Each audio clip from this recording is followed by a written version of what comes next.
Hello, my dear students. I hope you are all well. Very fine. Nice. Today we are going to learn ratio analysis. Ratio analysis is very important for any decision making. It is a very important technique, of analyzing financial strength and weakness of an organization. It is made on the basis of different data, different financial information expressed in financial statements. On the basis of ratio analysis, different valuable decisions are taken by the management. So, we have to know some important ratios because there are a number of ratios, but here we have not such scope to learn all the ratios. We try to learn some of the important ratios. From ratio analysis, liquidity, solvency, profitability, etc. of a company can be determined. So, ratio analysis is a very important technique for financial management system. Now, we straight go to the ratios, various ratios. Now, see, here is my note. Here, current ratio. See, current ratio. What is current ratio? Current ratio is current assets is the ratio between current assets and current liabilities. You know, what are the current assets? Current assets are those assets which will be converted into cash within a very short period of time. Now, what accounting heads to be treated as current assets? Now, I have given you the list here. Closing stock. So you have to remember it. Closing stock. Sundry debtors. What is sundry debtors? Sundry debtors means the amount receivable from our customers who have purchased our products on credit. Bills receivable. Cash in hand. Cash at bank. Prepaid expenses and accrued income. Accrued income, that means the income which is already accrued but not yet received, that is accrued income. Similarly, prepaid expenses. The expenses, the service is not taken by us, but we have paid for those services, that is prepaid expenses. So these are all current assets. Now you have to remember it. Current liabilities. Next, current liabilities. Current liabilities, that is the amount payable by us to the third party, to the outsider of the business. Like sundry creditors. Sundry creditors, who are sundry creditors? Sundry creditors are the suppliers who supply us goods or materials on credit. So sundry creditors is a liability. Bills payable, bank overdraft, outstanding. It is outstanding expenses, provision for tax, pre-received income. So these are all liability. We have already received the income, but we have to give the service. We have to provide the service against these expenses or against this income. Clear? So current liability and current assets, ratio between these two is current ratio, and it should be generally greater than 2. It should be generally greater than 2. That is 2:1, or it should be greater than 2. Now, this ratio is used to determine the liquidity position of a company. Next, quick ratio. See, what is quick ratio? Quick ratio is quick assets by quick liabilities. What is quick assets? Quick assets is all the current assets excluding closing stock and prepaid expenses. And what is quick liabilities? Quick liability is all current liability excluding bank overdraft. So we should not consider bank overdraft while calculating quick liability, and we should not consider closing stock and prepaid expenses while calculating quick assets. Clear? Now this ratio between these two is the quick ratio, and it should be greater than 1. I have also written here, the above two ratios are used to measure short-term liquidity of a company. Short-term liquidity. We can measure how the liquidity position of the company is good or not. Clear? So, by these two ratios, we can measure the liquidity position of a company. Now, number 3. Now, see, number 3. Here. Number 3, proprietary ratio. Proprietary ratio is the ratio between proprietor's fund and total assets. Proprietor's fund is also known as shareholders' fund. Here, shareholders' fund. To calculate shareholders' fund, we have to add equity share capital, preference share capital, reserve and surplus, and we have to deduct the losses from this total. That is, proprietor's fund or shareholders' fund equal to equity share capital plus preference share capital plus reserve and surplus minus losses, if there is any losses. Here, now what is reserve and surplus? Reserve and surplus equals to profit and loss account. That is profit. The profit part of profit and loss account should be treated as reserve and surplus, and other reserve, that is general reserve. For instances, I have given here general reserve. So general reserve is a part of reserve and surplus. So here, to calculate proprietary ratio, we have to determine first proprietor's fund, then total assets. You easily find out the total assets, that is, you go through the balance sheet, and the total of the right hand side, that is asset side, will be the total assets. Clear? So here we calculate proprietor's fund and total assets, then the ratio will be proprietary ratio. Clear? Now, debt equity ratio. What is debt equity ratio? Debt equity ratio is the ratio between external debt and proprietor's fund. Proprietor's fund, we have already calculated proprietor's fund. Now, what is external debt? External debt equal to long-term debt plus current liability. Sometimes current liability are not included, but here we have included current liability with short-term debt, long-term debt, to find out external debt. Clear? So external debt divided by proprietor's fund will be the debt equity ratio. Now, capital gearing ratio. Capital gearing ratio is the ratio between fixed interest bearing securities.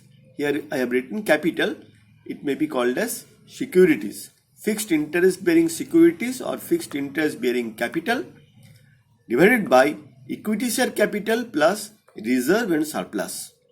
Fixed interest bearing capital equal to preference share capital.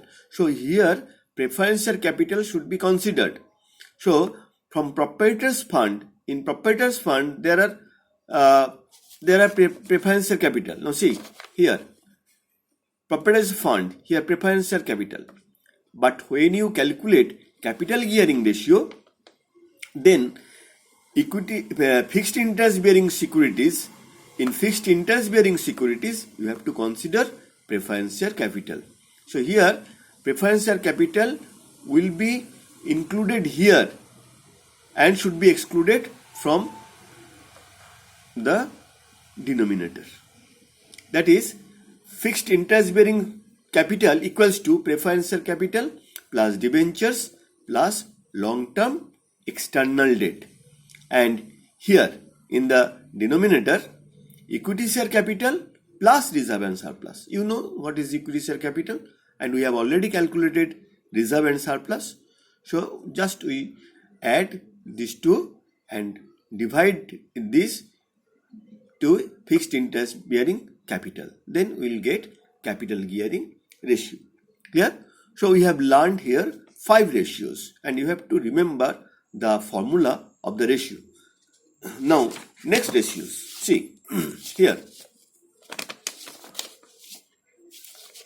These are very easy. Gross profit ratio. Number 6, gross profit ratio, that is gross profit by net sales into 100%. From where we can determine the gross profit? From where we can find out the gross profit? You know, that is trading account. When we prepare trading account, we can determine the gross profit. And net sales is also available in the trading account. So we should pick up these two values from trading account. Number 1, gross profit and net sales. Then gross profit by net sales into 100% will be the gross profit ratio. So for this ratio, we did not calculate many things, because trading account may be provided. If it is not provided, then you have to prepare trading account, and from trading account you can determine the gross profit, and net sales will be given. Net sales means total sales minus sales return, that is net sales, but it should include both cash sales and credit sales. Now net profit ratio. What is net profit ratio? Nothing but net profit by net sales into 100%. So it is very easy. Now gross profit ratio, you have learned gross profit ratio, net profit ratio. Next, stock turnover ratio or stock velocity ratio. Here, stock turnover ratio. It is also known as stock velocity ratio. Here, say average stock. Average stock by cost of goods sold into 12 months. What is average stock? Average stock is the average of opening stock and closing stock. See here, it is not shown here. You have to calculate average stock, that is average stock means opening stock plus closing stock divided by 2, that is average stock. And cost of goods sold, will be sales minus gross profit. Clear? And you can also calculate cost of goods sold in this way: opening stock plus purchases minus closing stock, as you wish. Sales minus gross profit, in this way you can calculate cost of goods sold, or if you can add opening stock with purchases and subtract closing stock from it, and you will find cost of goods sold. Clear? So here average stock by cost of goods sold into 12 months. If you multiply here, instead of 12, 365, then it will be days. Clear? Now debtors turnover ratio. What is debtors turnover ratio? Debtors turnover ratio is the average debtors or receivables. Average debtors means opening debtors plus closing debtors divided by 2. But generally opening debtors will not be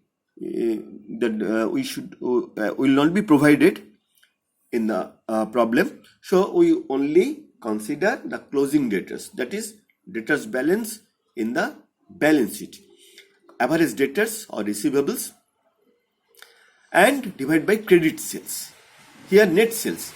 In gross profit ratio you have considered net sales, but here debtors turnover ratio you have to consider only credit sales. Cash sales will be excluded. So you have to determine credit sales, then average debtors divided by credit sales into 12 months. That will be the debtors turnover ratio, which is also known as debtors velocity. Clear? Now last ratio, that is creditors turnover ratio. Creditors turnover ratio is the ratio between average creditors or payables divided by credit purchase into 12 months. Average creditors means opening creditor plus closing creditors divided by 2. But in your sum, generally, if we do not find out the opening creditors, then closing creditors will be the value of average creditors. Clear? So average creditors means here when there is no opening creditors, average creditors means the closing creditors and credit purchase. You have to calculate the amount of credit purchase and into 12 months. So it is creditors turnover ratio or creditors velocity. Clear? Now we directly go to a problem, numerical problem, from where we can calculate all these ratios. Now see.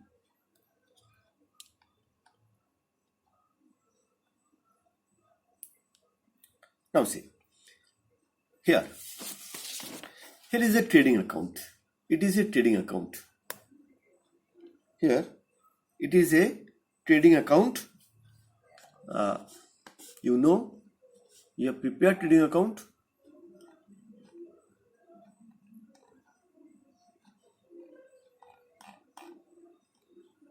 Yeah, this is trading account.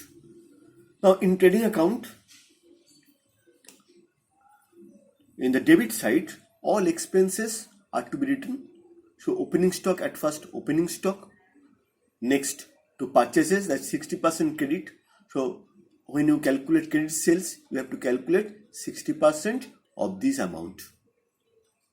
60% or 70% as you like. Here 60% is given, that is credit purchase 60%, and by sales, that is 80% credit, 18,50,000 credit sales, total sales, and 80% is credit sales. Clear? Now closing stock is 2,60,000. So here gross profit, we have determined gross profit. It is given. The trading account, trading and profit and loss account is given. Balance sheet is also given.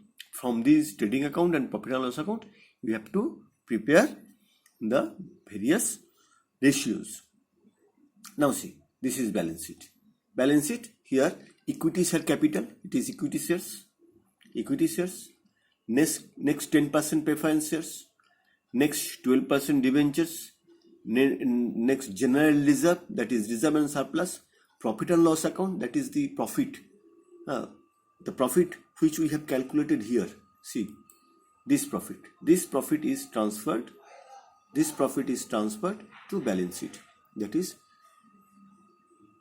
2,08,000. Now sundry creditors. Sundry creditors is 2,30,000.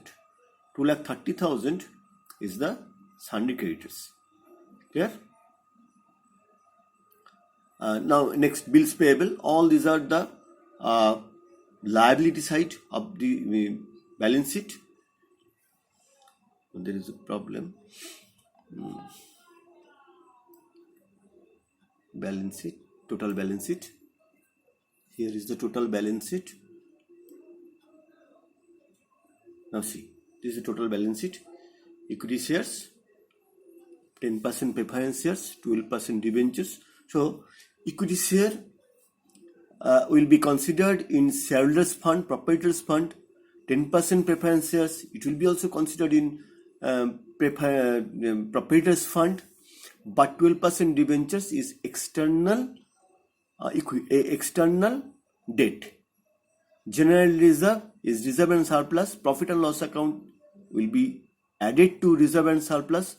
Sundry creditors is current liability. Bills payable, current liability. Bank overdraft, current liability. Outstanding expenses, current liability. Provision for taxation, current liability. And here asset side, see, land and building, fixed assets, plant and machinery, fixed assets, furniture and fixture, fixed assets, investment, closing stock, sundry debtors, bills receivable, prepaid expenses, cash at bank and cash in hand, and accrued income. All these are current assets. Clear? So this is the balance sheet, and above profit and loss account and trading account is given here. Profit and loss account, net profit 2,08,000, gross profit 6,50,000. Clear? Now see, at first we calculate current ratio. Clear? Current ratio. Now see, Now current assets.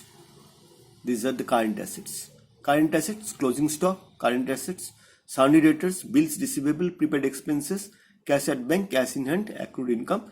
So we have taken all the current assets account from the balance sheet, and here we have written, and total current assets is 9,11,000.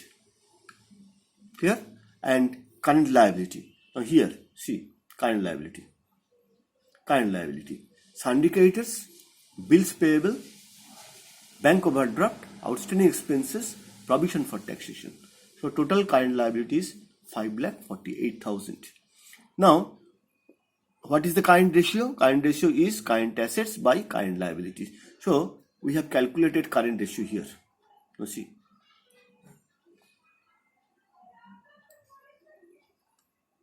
Current ratio 1.66. See, current ratio 1.66. That is current assets by current liabilities. That is current ratio. Now quick ratio.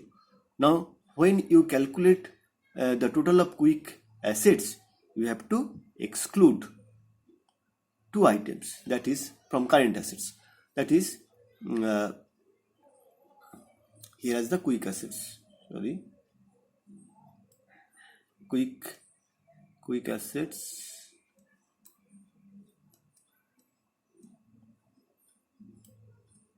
Quick assets. Now see, quick assets. Now we have already mentioned that closing stock should be excluded from quick assets, and prepaid expenses should not be included in quick assets. So we have not considered these two accounts, closing stock and prepaid expenses, and the balance of these two accounts is 0. And when you add these figures, you will get 6,15,000. So 6,15,000 is the quick assets. Now quick liability. In case of quick liability, you have to exclude bank overdraft from current liability. So here we have excluded bank overdraft. So total 4,98,000 is the quick liability, and the ratio between quick assets and quick liability will be quick ratio. Now see, quick ratio, quick asset by quick liability, 615 divided by 498, you will get 1.23. You can check it here. You just check. Equals to quick assets 615 divided by 498, that is 1.23494. Clear? So if it is asked to consider only two decimal place, then we will write in this way 1.23. But if it is 1.23 3 decimal place, if it is asked to consider 3 decimal place, then we will write 1.235, because there is 9 which is greater than 5. So 1.235 will be the answer. Clear? Now we have learned, we have calculated quick assets, a quick ratio and current ratio. Now we are going to calculate the next ratio, that is proprietary ratio. Proprietary ratio. See, at first we have to calculate proprietor's fund. What is the other name of proprietor's fund? Hello? What is the other name of proprietor's fund? That is shareholders fund. Okay.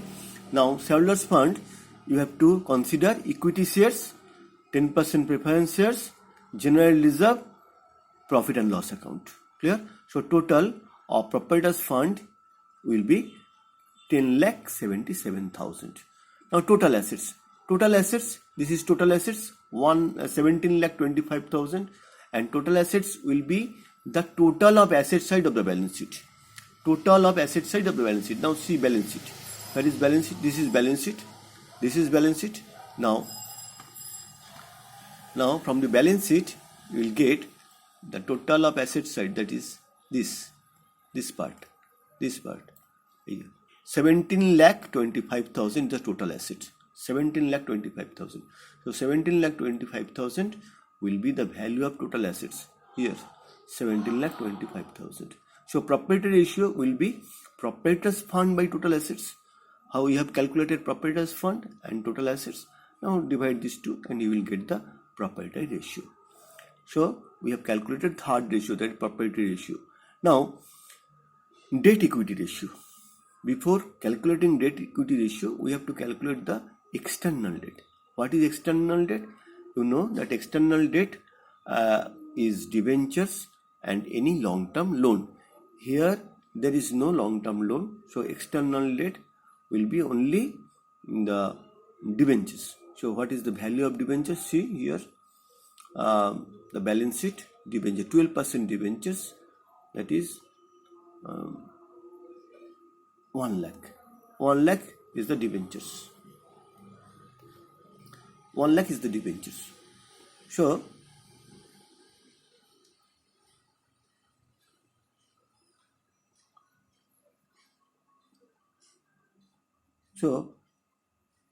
external debt will be debentures plus current liability. Now current liability, what is the value of current liability? We have already calculated current liability. Here see, current liability is here, current liability 5,48,000. So total external debt will be 5,48,000 plus 1 lakh, that is 6,48,000 external debt, 6,48,000. Now debentures, external debt equal to debentures plus current liability. Clear? And we have already calculated proprietor's fund. Clear? So debt equity ratio will be, debt equity ratio equals to 0.6 because external debt by proprietor's fund will be 0.6. Next, capital gearing ratio.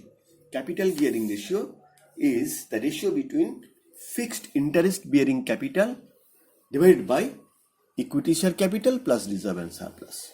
So fixed interest bearing capital means preference share capital, debentures and any other long-term loan. So here there is no long-term loan, so fixed interest bearing capital will be just the total of preference shares and debentures. So here it is 3 lakhs. Clear? Now divided by equity share capital plus reserve and surplus. You know the value of reserve and surplus? Reserve and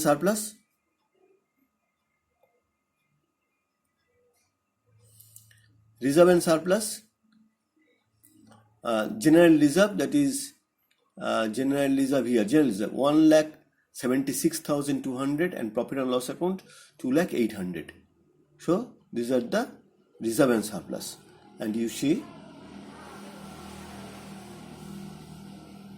equity shares plus reserve and surplus is 8,77,000. Clear?